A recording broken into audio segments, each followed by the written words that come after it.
This is session 3 of Creative Ministry in a Digital Age. This time we're covering publishing, distribution, and copyright. At this point, we have done ideas, structure, actual writing. Now we're going to come to the next step.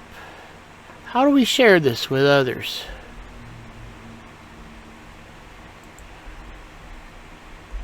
Alright, scrolling. What we're going to cover here is independent publishing. Independent publishing means you control your work, you decide how it is released, and you retain ownership. And why it matters? Well, first of all, anyone today can publish. It doesn't really cost anything either if you want to do your own independent publishing. But not everyone knows how to do it wisely. There are several platforms that make this type of publishing accessible. We have Amazon KDP, Ingram Spark, and Draft to Digital. Now the first two, Amazon KDP, some people are confused about KDP. When they hear KDP, Kindle Direct Publishing, everybody thinks about Kindle electronic books. Okay, but KDP also does paperbacks and hardbacks. And if I understand it right, I believe Ingram Spark does that too. The only one that's electronic only is Draft to Digital. And what these platforms do is they allow you to upload your work, distribute it, print books on demand, and then make it available to readers. And KDP is one of the easiest to use. It's Amazon focused. If you're used to using Amazon, you should have no trouble with KDP. Ingram Spark says has wider distribution. I'm not really totally sure how much different that is, because I do know KDP shows up in other places that distribute books. And then there's Draft to Digital, which is the simple ebook distribution. Now, publishing versus distribution. A lot of people get these confused.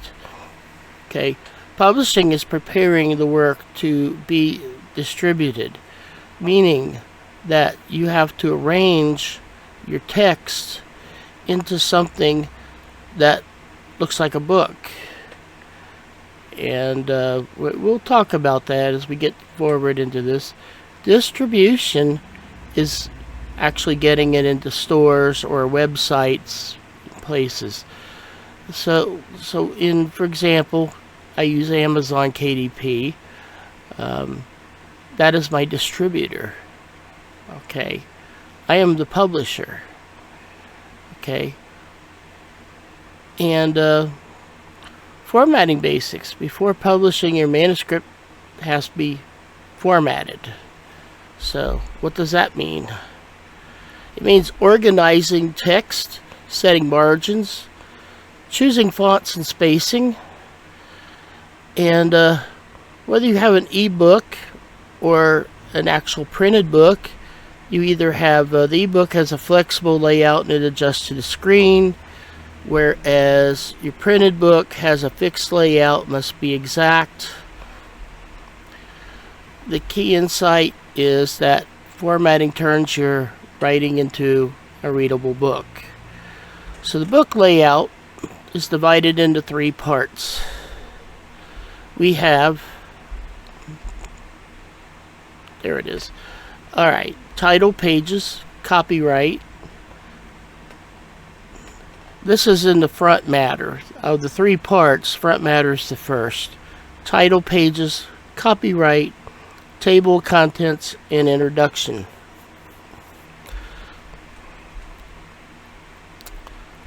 The body matter is the main content. That's your story or your nonfiction, either one. We're going to talk about fiction and nonfiction here. However, the largest amount of this will be on fiction. So your main content with your chapters. Alright. The back matter, you might have an index in your book, or an appendix, or references, or an author bio. That's your back matter. Then you have the simplified view of this. Beginning content and supporting material.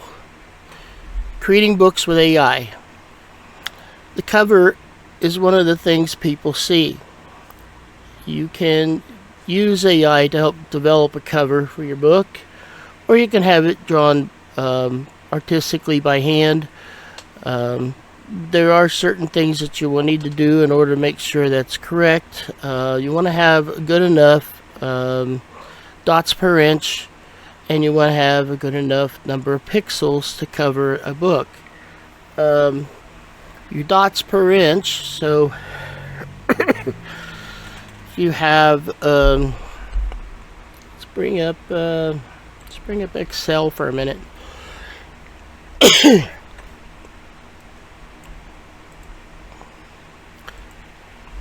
You have something that's 3,000 pixels and it's 120 dot per inch resolution. Okay, and we're dealing with inches here. Alright, that'll handle 25 inches. So a 6-inch wide title times 120 dots per inch is going to require 720 pixels across. 9-inch book at 120. Okay.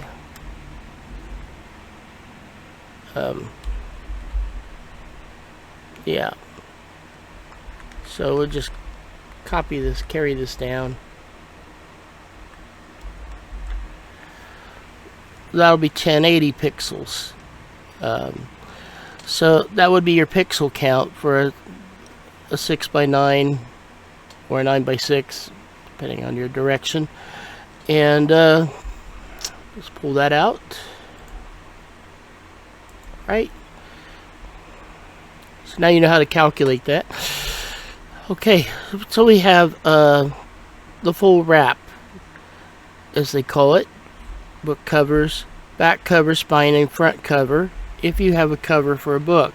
Hardback books will have covers that are like paper that wraps around the book. And then your paperback books, that is your cover. The back, spine, and front cover. So the layout should be rear, spine, and front. So if you create an image, you're going to have the rear part of the image, the spine, and then the front. And quickly, I'll show you a one of my books. Okay, I have to get there first.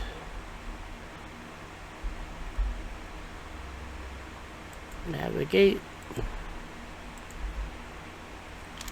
Okay, and here we go. We're in the right section.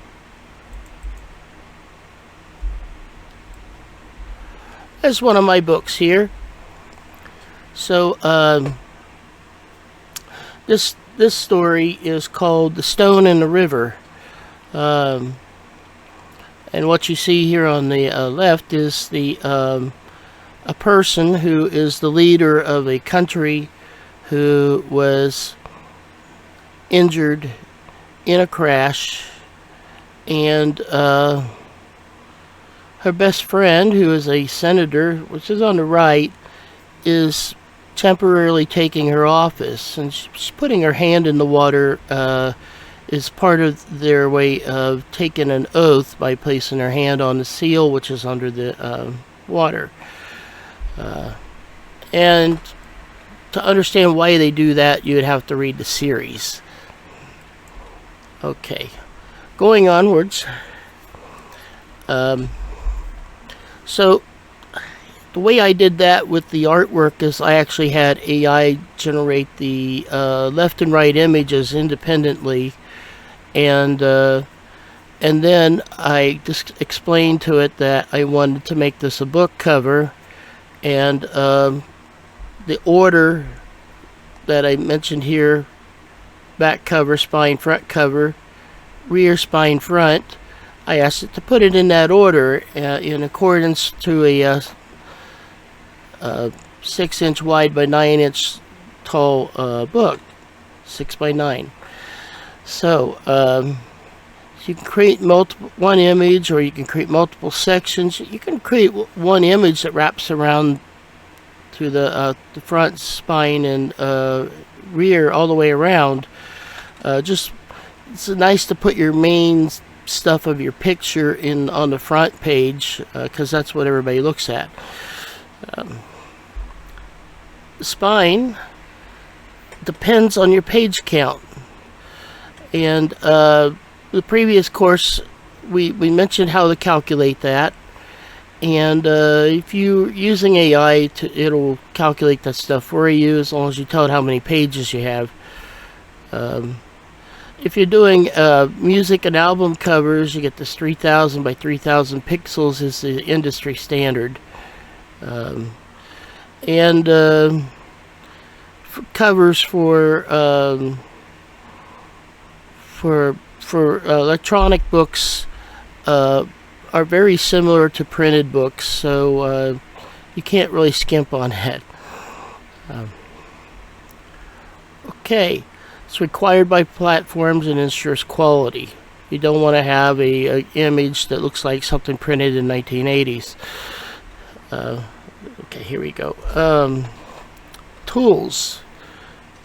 For PCs, there's OpenView, Visium Photo Viewer, Adobe Express, Canva, and a whole bunch more. For Mac, I found that there's Canva, there's XNView MP, Pixia, and LilyView, and I'm sure there's probably a lot of others too for that platform, which I'm less familiar with. Increasing size does not increase detail. Start with high quality. You can always start out too big and reduce an image, for the most part, except unless there's text in the image. And really, on covers, you should keep the artwork separate from the text. In fact, a lot of people, when putting the text in, they let the Amazon's cover creator do that part of the job. That way you can steer clear around things. To prepare for publishing, you have to have ready a blurb, and just for kicks, let's find the dictionary definition of a blurb. What is a blurb in publishing? So a blurb, short promotional endorsement from a notable author, expert, or publication, or a persuasive synopsis, a book description found on a back cover or online retail listing that hooks the reader. Alright, so we got an idea what a blurb is. Then there's a tagline. So we're going to ask, okay, there we go, we got it already. So a tagline is a short, memorable phrase used in marketing and advertising to communicate the essence of a brand, product, or campaign. And we do that. I've done that in my stories, and I will show you some examples. Then you need a description. The description is going to be needed for the rear cover text. It's going to be needed for Amazon or Ingram Spark or any of those other outfits. And then you're going to need it for the social media announcements. And the descriptions won't be the same for all three that I just mentioned. For example, the rear cover text, it has to fit on the back of the book. And social media announcement might be formatted a bit different. And of course, that description that you're going to have, I usually call it the Amazon description because that's the one I use. And then you're going to need categories to fit your book in. If you're writing children's books, then you're going to need a reading level.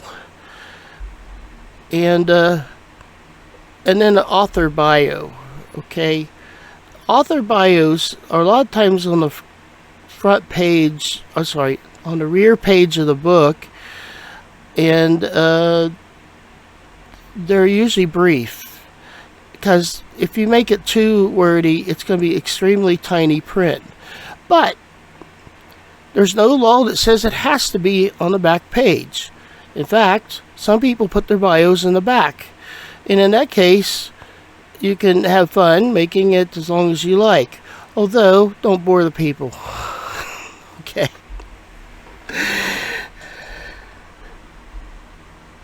So, writing creates the content.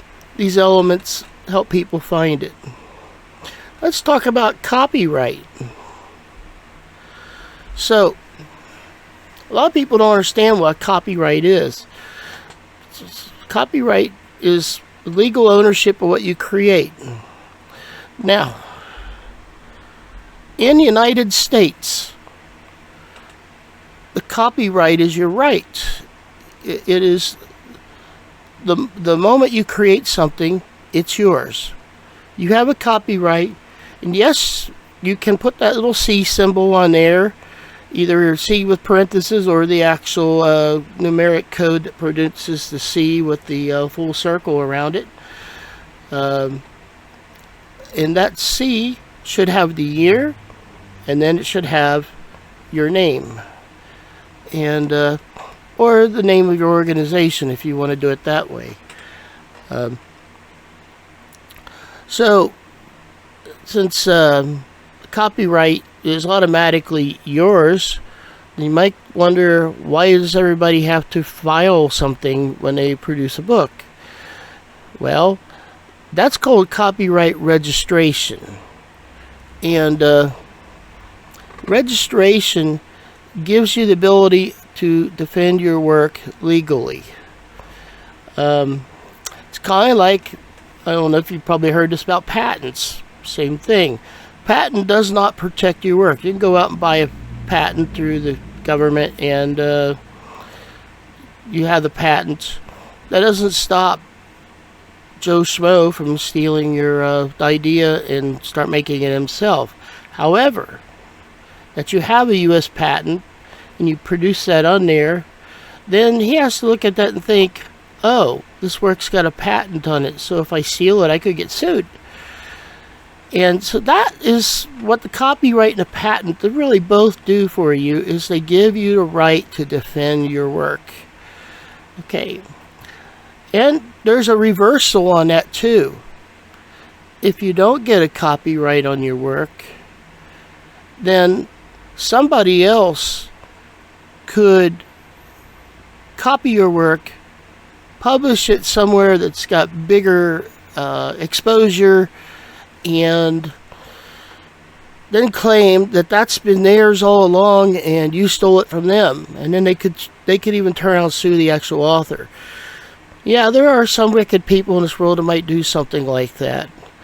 So, copyright protects you in both directions. Because if that person did try to do that, your copyright would show right away when they try to file something that, oh, you're already, this work was already copyrighted.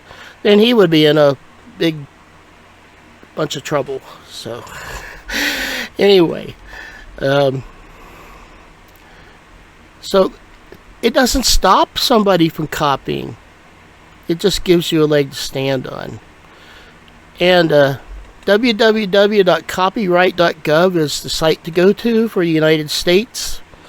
I'm sure I might have viewers in other countries. Copyright laws may be totally different. in those countries.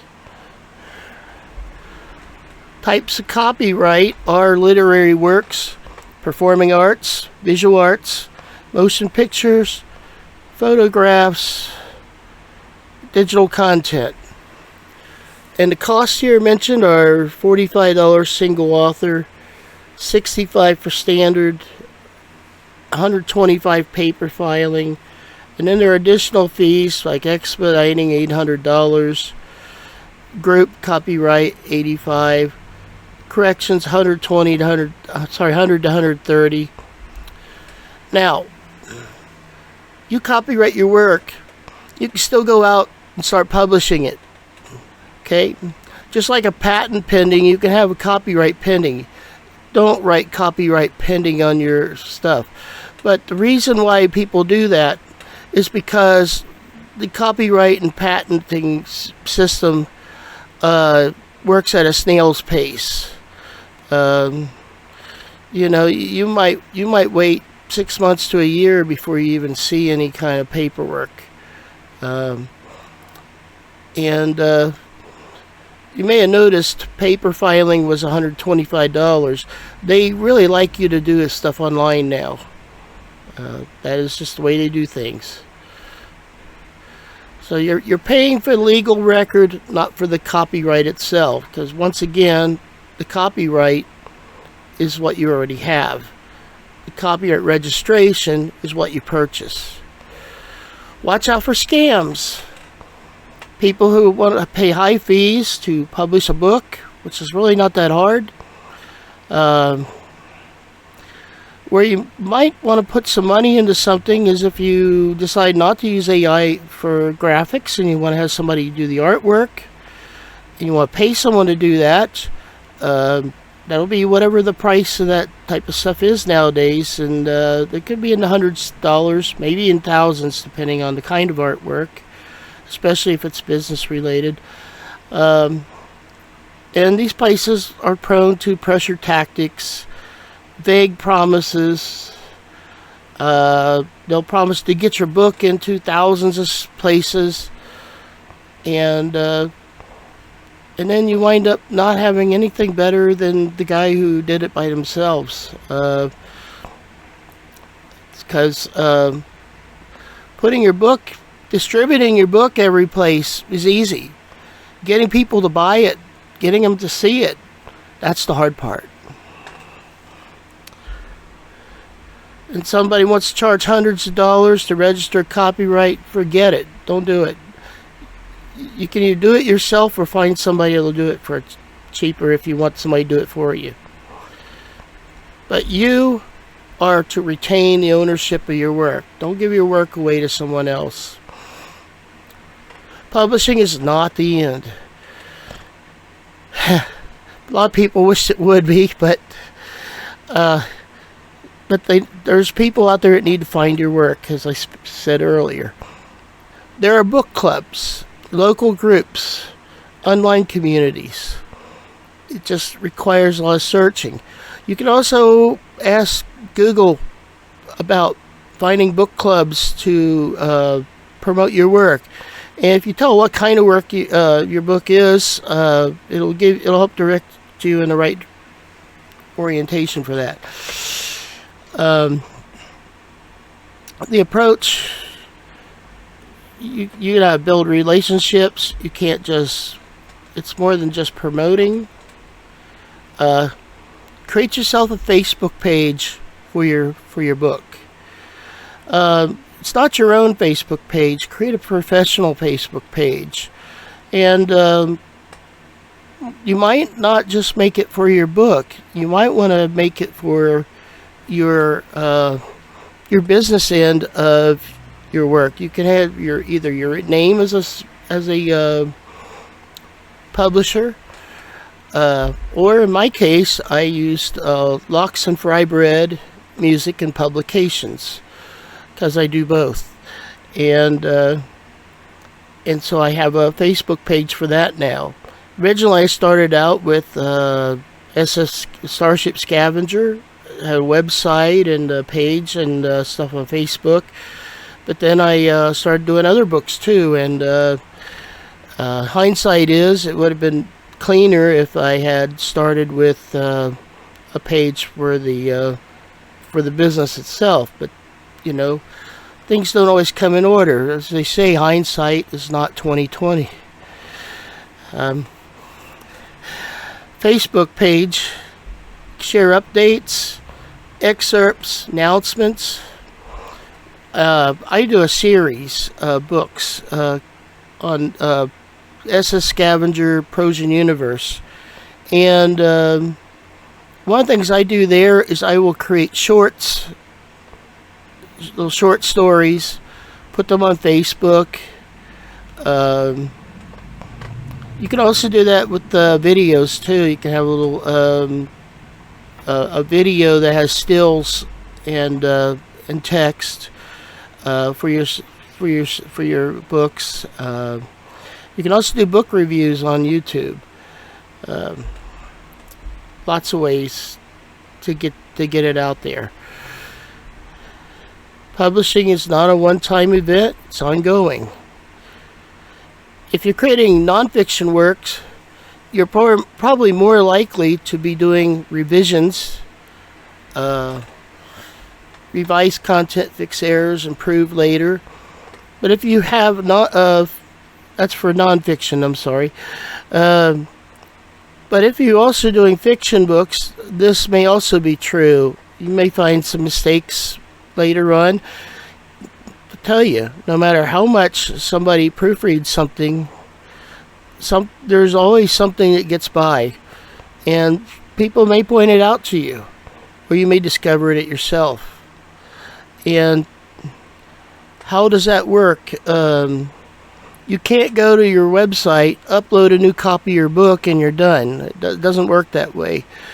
What you have to do is, like on Amazon, I can give you the Amazon description. You go on there and you create a second edition of your book. And after you created that as the second edition, because it gives you a place for the edition number. After that goes on, then you take the old book out of publication, and you take, basically it's taking it offline. It doesn't really delete it. They do that because there could actually be existing orders for your book while you're doing all that editing work, and it keeps what you're doing there from cutting the feed out from under something. Can you imagine somebody getting half a book because you decided to delete your old book? It would not be good. Or your new version, your old version, and suddenly, why is page 180 through 185 duplicated with different content? Well, anyway. So you have a first edition and you have a second edition if you make a correction. Alright, wrap up. Today we covered publishing platforms, formatting, book layout, cover creation, AI tools, copyright, costs, and scam awareness. Now, let's go on down here. Okay, so you want to choose a platform of how you want to publish your book, and come up with blurbs, descriptions, how to publish your work. And now I'm going to pull up an example that I did myself. Alright, so my story was, I uploaded it to ChatGPT, and after I uploaded the story, I wrote this sentence in right here, because it's story number 27 of my series. Alright, so for story 27, we need blurbs, taglines, Amazon description, rear cover description, Facebook announcement, Projan saying, categories, placement, reading level, keywords, author bio. The Projan saying is because I actually created a language called Projan, And I actually have, at the beginning of my book, I actually have a saying that's listed in that language. Sometimes the AI, because it has a copy of my dictionary, tries to create it for me, and sometimes it fails, but that's okay, because I'll take it and I'll work with it, and I'll look up in my own dictionary and I'll correct it.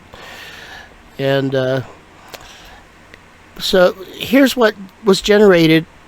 Next line after. So it knows the name of the story because I had uploaded it. The Stone in the River. And it all checks out. We have the taglines.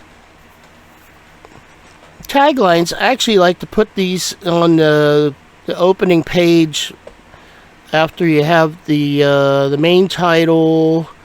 I'll show you how that is done. We'll pop that up for a second. It's loading. Ah, there it is. So this is the first interior page of the book. I identify Prosian Universe, and it's number 27.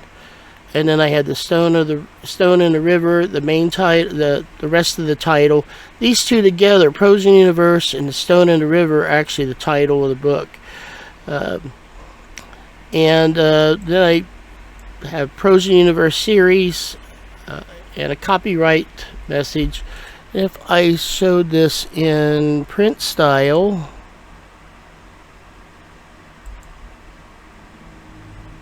there it goes. So the copyright is on the second page. This is called the copyright page. And after that copyright page, you have your ISBN number and Locks and Frybread Music and Publications. So the ISBN number gets put in there, and then I put the tagline in. And down here, whoops. The river changes course, yet reaches the sea, and then I have it written in Prosian. Kelita, Kahanan, Krin, Nabak, Lazun, Kenako, which is what I just said earlier in English. I made that. That's a conlang, constructed language. Anyway. Oh, up there in the right-hand corner, you may see Carfoon 11 Anuli 2887. And I never turned that off when I started doing this video. That is actually the calendar for my series. I created an application in VB.net which shows the calendar date according to Prosian calendar on there. So it's 2887 according to Prosian calendar, and in the story series it's like 3435 at currently,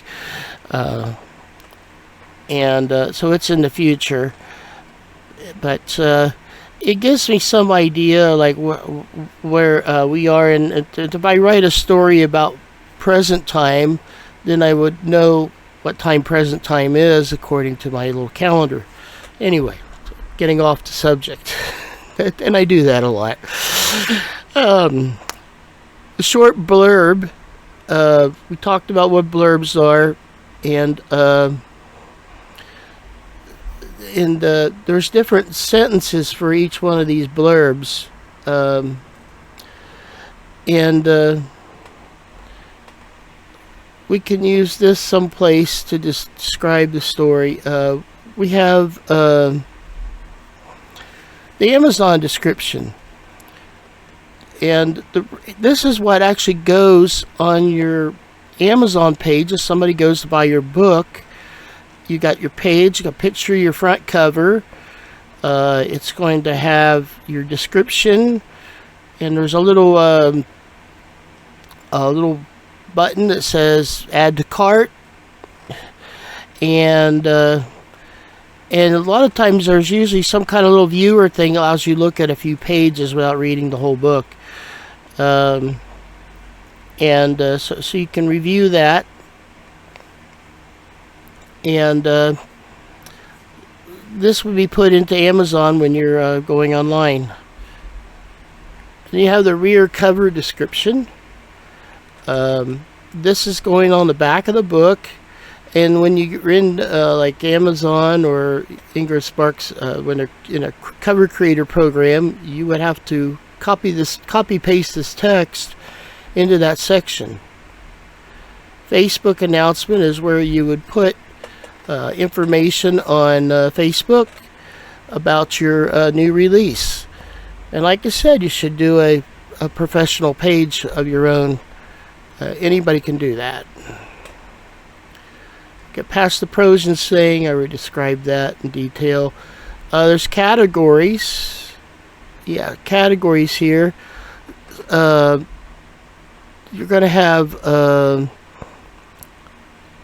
various categories for your book on Amazon, and there's two kinds. There's this BISAC classification, and then there's these Amazon categories. You have to fill out both on Amazon.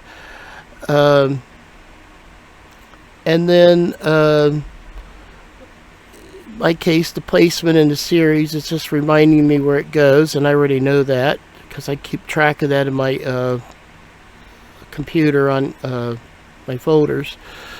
And it gives an idea for reading level if I want to classify it for children. And I don't on this book. It's optional. You can leave it blank, which just makes it a generic book.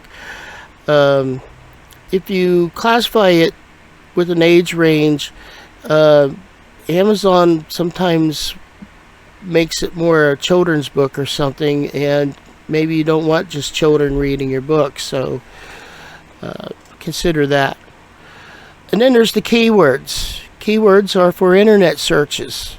You need those in order to have people find your stuff. And your book will show up either on internet searches or else it'll show up on Amazon searches. I can, for example, I could take my series, Phoenix,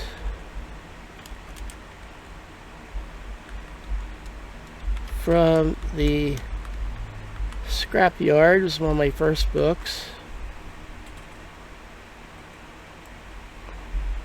And it's been out long enough now that Google's AI overview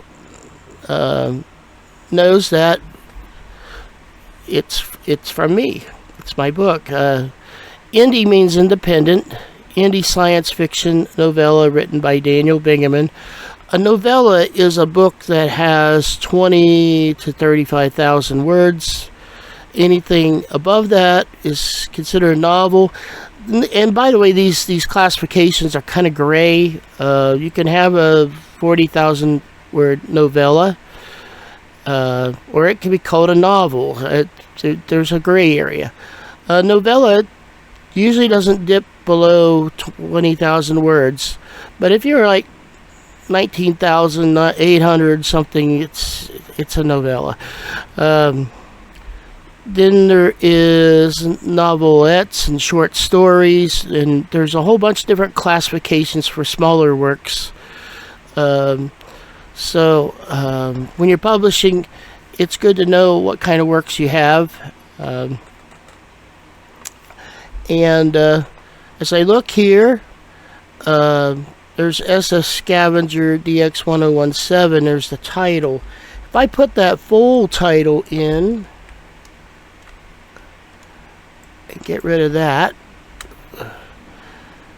okay, it starts searching, finds that, and next thing you know, I've got all these other places around the world where my book is published.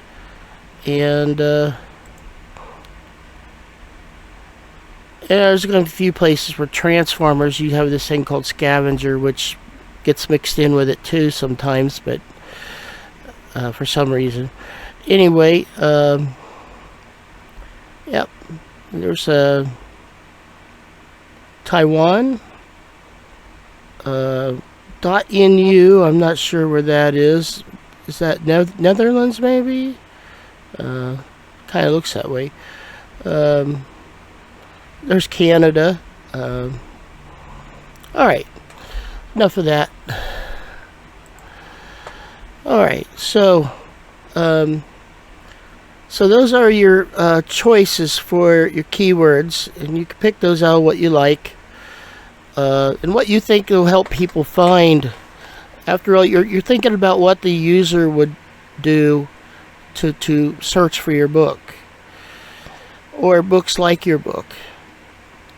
And then your author bio, which I had the AI generate for me because it knows enough about me now to generate my own bio. So this makes you wonder if that's good or bad. Well, anyway.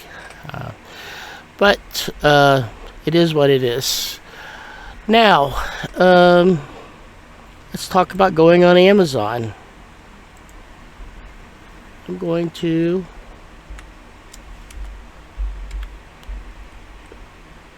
bring up Amazon KDP. There we are. All right. This is a book I just published, which I did originally do in the class, but we had a failure with the online system. So we can look at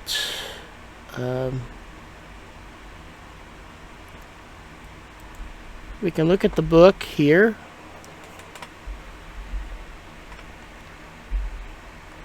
Stone in the River. It's not going to let me edit this now because I had already submitted it. Let's see if I can look at something else here. Edit paperback details. I'm just going to look at the details. I'm not going to change anything here. Well, that was a book I did that was in another language. Here's one. Okay, The Wanderer.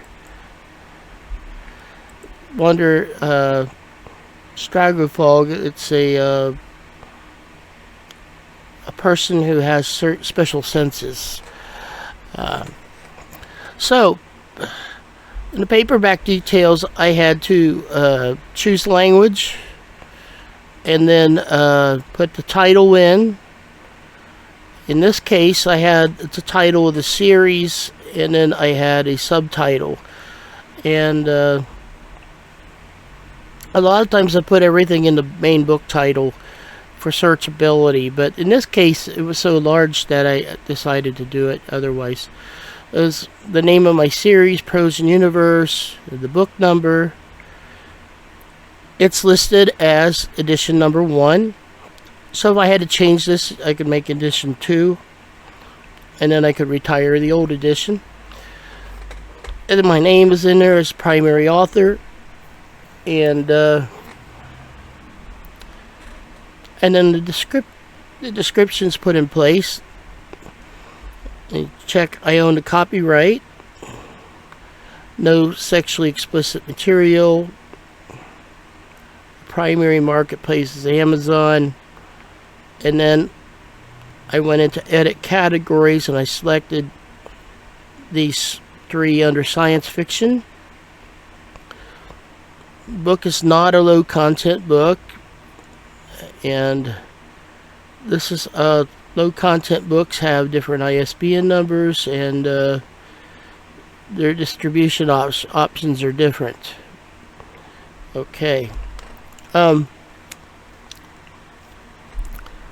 the keywords, and so the book is about a 7-year-old Tonin girl. She's from a race of people that have green colored skin, and they used to be antagonistic to the people in the Prose and Universe.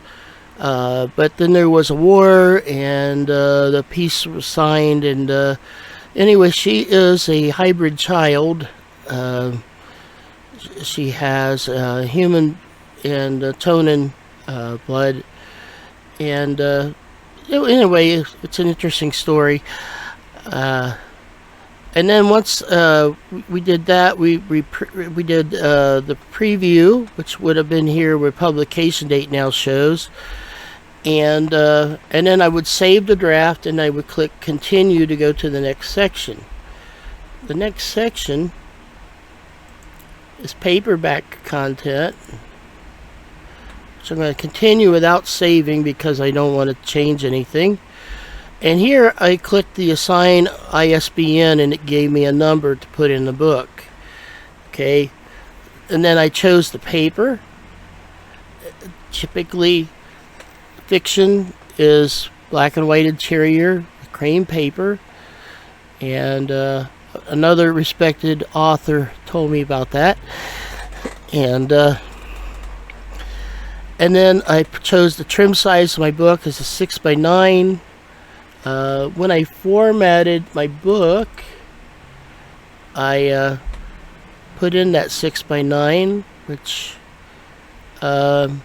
it's not exactly 6x9. 6x9 is what they say, but like plumbing, 3/4 inches and 3/4 inch on a piece of plumbing. So on a book, 6.13 by 9.25. These dimensions are available online. Amazon has an author's central section where you can set up your bio for your authorship, and you can things about yourself. You can have your books listed there, and eventually create an author's page, which is really nice to have, so that users click on your name, they see all your other products. Alright, so that was what I was going to show, was the sizing. Now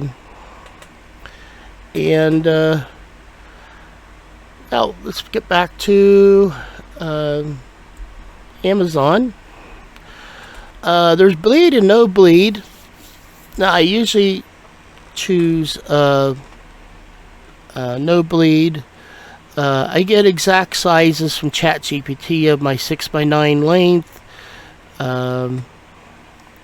That's what the book's sizing will be, and it always fits perfectly on the on there. And let's see. Bleed, yeah, they take PDF documents only. They won't take Word documents. And that reminds me, going back to submitting your manuscript, where you uploaded your manuscript back here. Oh, we haven't done that yet. Okay, it's right there. So you're going to upload this manuscript. If you're creating a book that has fonts that things have to line up really good, then you're going to want to lock it in a PDF and probably see if you can get your system to include the fonts with the PDF. If you don't, you have to understand that between PCs, Macs, printing machines, desktop printers, all these different devices, a lot of them, they have fonts. And when you specify font names, they cannot use Microsoft's Arial font, for example. Their Times New Roman might be different than Times New Roman on another machine, although I think Times New Roman's probably not a proportional, it's a fixed font. Proportional fonts are going to all be different. Okay, like printing music with chord sheets. If you don't use a fixed font on something like that, then the chords are all over the place. Nobody wonders what in the world happened. They try to play the song and it's like, it don't come out right. If you have graphics in your book, you're going to have like ASCII graphics or something, text that has to line up with something, then lock it in with PDF. If not, then you can just upload your Word document straight, and it works. That works really well. Amazon will handle all kinds of formats, but sometimes you have to lock in if you want it to look exactly the way you want it to look. And I recommend doing page feeds on every chapter, so that I always like it to have chapters show up top of every new page in the book.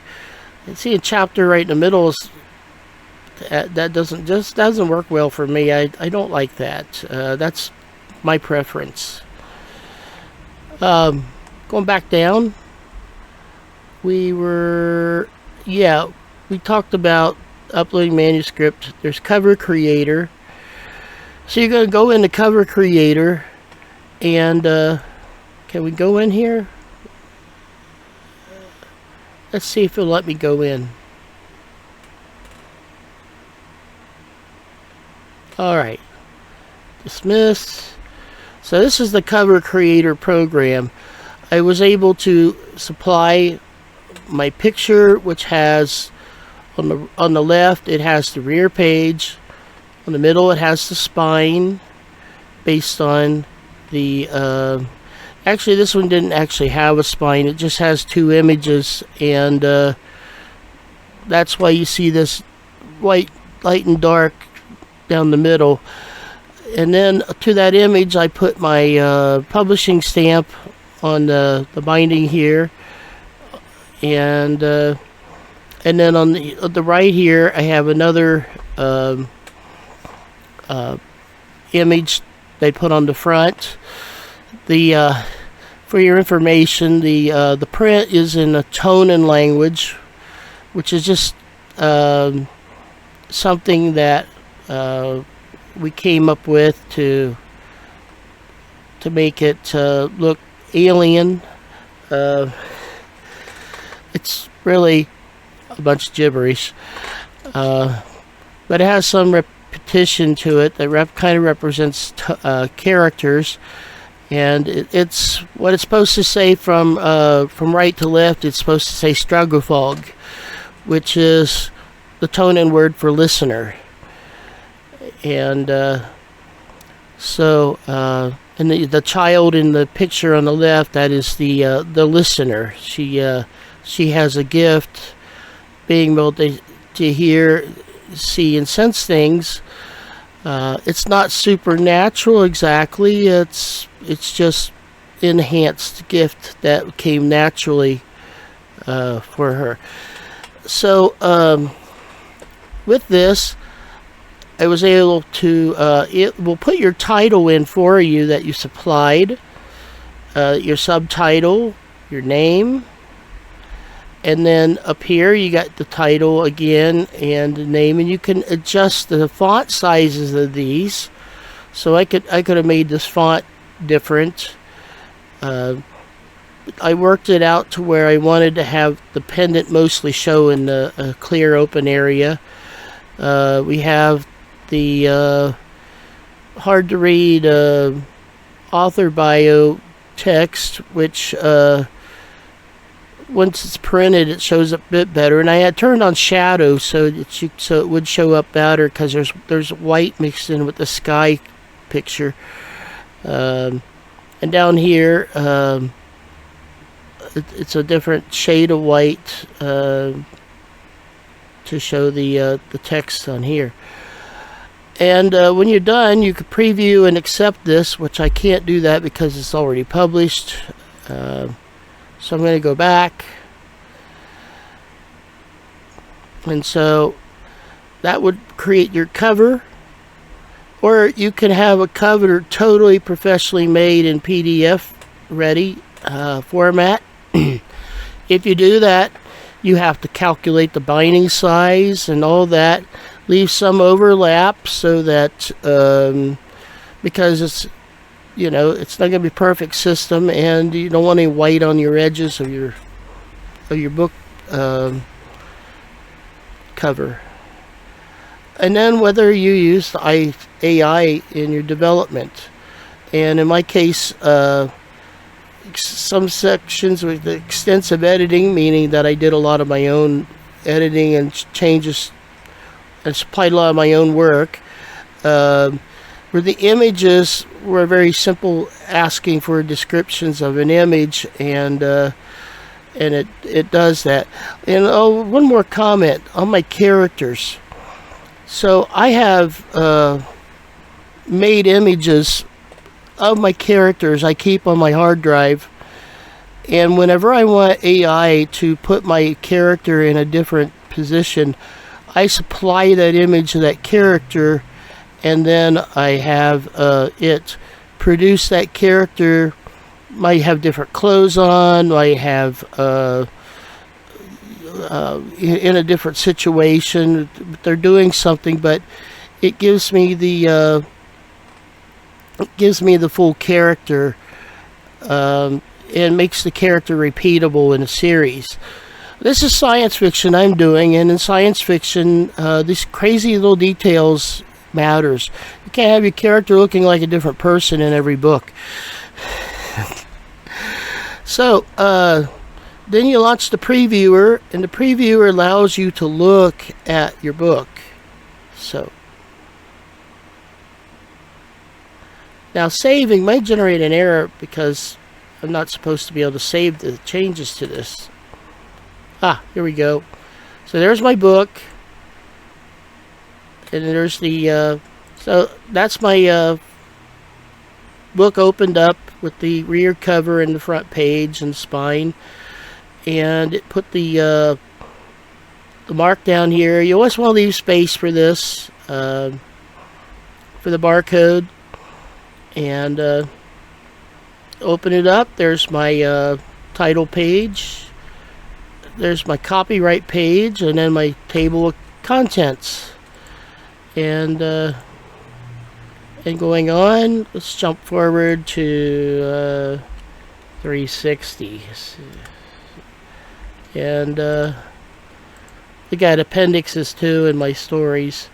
And I just love doing appendixes for science fiction because it tells people about your world of your story, and it's kind of type of thing that people like in sci-fi. And then finally, there is the paperback rights. Let's see if I can undo that. Not changing anything, but okay. Yeah, it's not letting me get in there now. So I kind of messed that up. So let's go back to here. So we didn't. The book is already live, so there's no changes made to it. But all right, I guess I have to save it. We'll do that. Save and continue.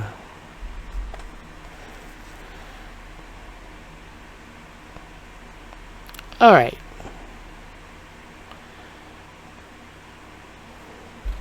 Okay. Save and continue again.